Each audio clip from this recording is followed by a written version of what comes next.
Hi friends, நாட்டுக்கோழி குழம்பு எப்படி செய்யலான்றதை பார்ப்போம். பேனில் ஆயில் ஊற்றிட்டு நெக்ஸ்ட்டு பார்த்தீங்க அப்படின்னா மிளகு,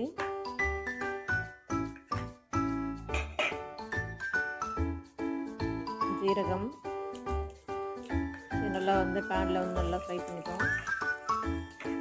ஆயில் நல்லா ஃப்ரை பண்ணதுக்கப்புறமா இஞ்சி பூண்டு இதையும் லைட்டாக ஃப்ரை பண்ணிக்கலாம். நெக்ஸ்ட்டு ஆனியன்,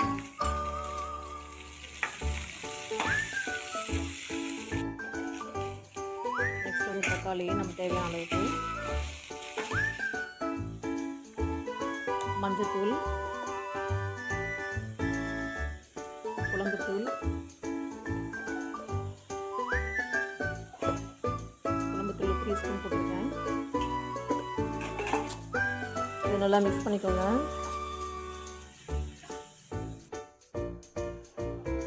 நெக்ஸ்ட்டு வேறு பேனில் நம்ம ஆயில் ஊற்றிட்டு ஜீரகம் பூண்டு இந்த ஆயிலில் ஃப்ரை பண்ணிவிடுவோம். நெக்ஸ்ட்டு பார்த்திங்கன்னா நாட்டுக்கோழி மட்டும் நான் குக்கரில் வேக வச்சுட்டேன். அதை அந்த பேனில் நம்ம போட்டுக்கலாம்.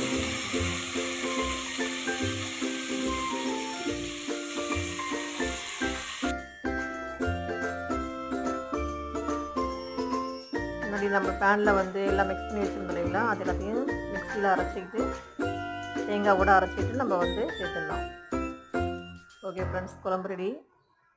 ரொம்ப டேஸ்டியான நாட்டுக்கோழி குழம்பு. லைக் பண்ணுங்கள், ஷேர் பண்ணுங்கள், மறக்காமல் சப்ஸ்கிரைப் பண்ணுங்கள் ஃப்ரெண்ட்ஸ். Okay, thank you.